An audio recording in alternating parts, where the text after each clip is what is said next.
fire at a barricade in Tegucigalpa, the Honduran capital, on Friday.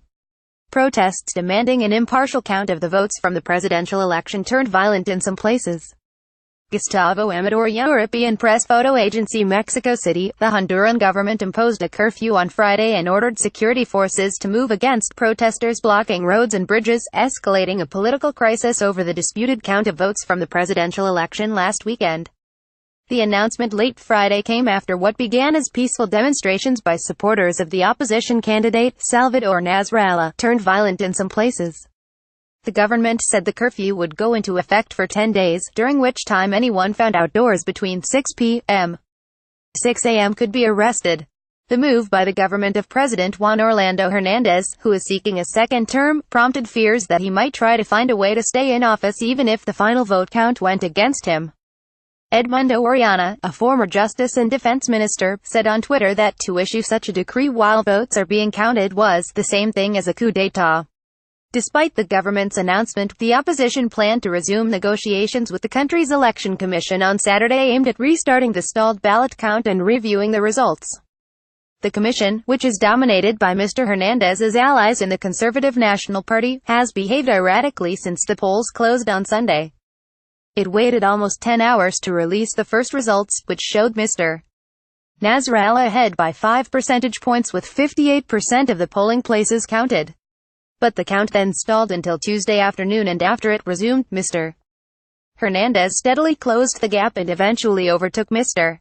Nasralla. The shift led to allegations that the commission was counting only those polling places where Mr. Hernandez had won, and was setting aside for special review the tally sheets from areas where he had lost. The commission agreed to count the remaining tally sheets under pressure from international observers. In a sign of how widespread distrust of the Electoral Commission has become, Honduras's conservative main business group joined the call for a count. At the end, there is a lack of confidence in the commission from all sectors, said Rodolfo Pastor, a strategist for the left-wing Alliance Against the Dictatorship, Mr. Nasralla's coalition.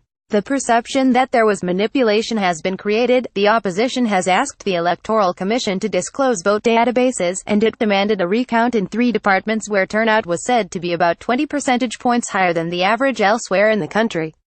Unless those demands are met, the opposition alliance said, it would not take part in the last stage of the count.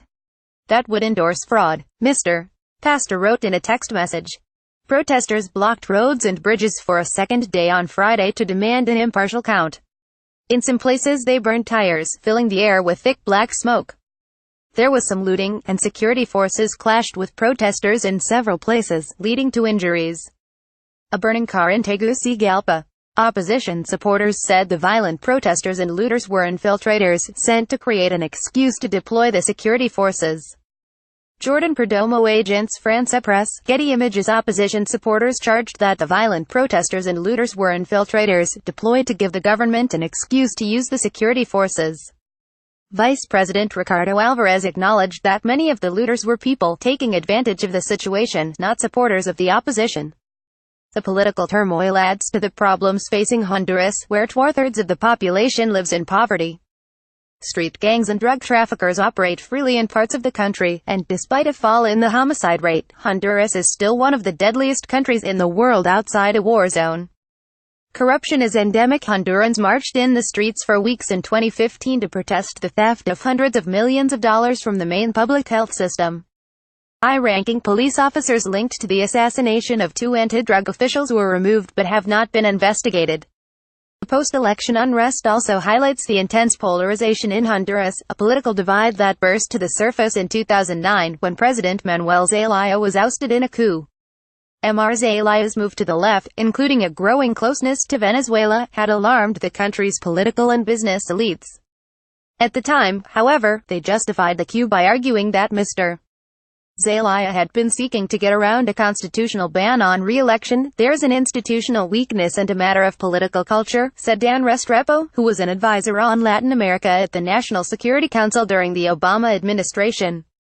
I think the coup was a symptom rather than a cause of it. There hasn't been political and national reconciliation within the Honduran political classes, he added. We're seeing another manifestation of that now. Protests against Mr. Zelaya's ouster persisted for months, and he ultimately formed Libre, the main party behind the alliance that is supporting Mr. Nasrallah. Ultimately it was Mr. Hernandez, not Mr. Zelaya, who found a way to lift the ban on re-election. 2 years ago, 5 Supreme Court judges, handpicked by Mr. Hernandez, ruled that the prohibition was unconstitutional. Mr. Hernandez had been widely expected to win a second term. His iron fist policies against crime gave many people a sense that security was improving, and his social programs handed out benefits to the poor.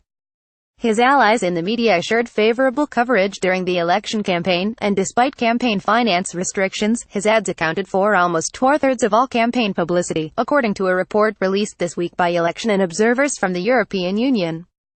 But the election results suggest that many voters did not approve of Mr.